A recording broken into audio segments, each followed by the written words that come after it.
এ দিদি, আজকে তো রবিবার, মাংস রান্না করবি তো? আজকে মাংস না, গাছ পাঠা রান্না হবে। সেটা আবার কি রে? এঁচোড় রে বাবা, এঁচোড়। আমি তো এঁচড় খাই না। দাঁড়া, আজকে তোর জন্য আমি চিলি এঁচোড় রান্না করব। এখানে তো চিংড়ি মাছ দিয়ে এঁচোড় রান্না করার জন্য বেশ খানিকটা এঁচোড় কেটে সেদ্ধ করে নেওয়া হয়েছে, সেখান থেকেই কিছুটা তুলে নিয়েছি। এঁচোড়টা খুব ভালো করেই সেদ্ধ করেছিলাম। এবার এর ভিতর কি কি দিতে হবে? দিতে হবে স্বাদ মতো লবণ, 1 চামচ আদা রসুন বাটা, একটু গোলমরিচের গুঁড়ো, আর একটা ডিম ভেঙে দিয়ে ভালো করে মাখিয়ে নিতে হবে। আর 2 চামচের মতন কর্নফ্লাওয়ারও দিয়েছিলাম।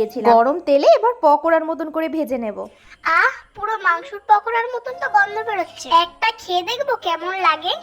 খেয়ে দেখো কেমন হয়েছে। চলো বাকি কাজটা এবার সেরে নিই। কড়াইতে একটু তেল দিয়ে তার মধ্যে আদা আর রসুন কুচি দিয়ে দিয়েছিলাম। তারপরে টুকরো করে রাখা পেঁয়াজ ক্যাপসিকাম দিয়ে স্বাদ মতো লবণ আর গোলমরিচের গুঁড়ো দিয়ে একটু ভেজে নিয়েছি। সঙ্গে একটু টমেটো সস আর সয়া সসও দিয়েছিলাম। টমেটো সসটা একটু বেশি করে দিই। তারপরে অল্প একটু কর্নফ্লাওয়ার মেশানো জল এর সাথে মিশিয়ে ভালো করে নাড়িয়ে চাড়িয়ে নিয়ে ভেজে রাখা পকোড়াগুলো সব দিয়ে দেবো। তাড়াতাড়ি দে তো, একটু খেয়ে দেখি কেমন হয়েছে। এত সুন্দর নরম হয়েছে, খেতে তো পুরো পনিরের মতন লাগছে।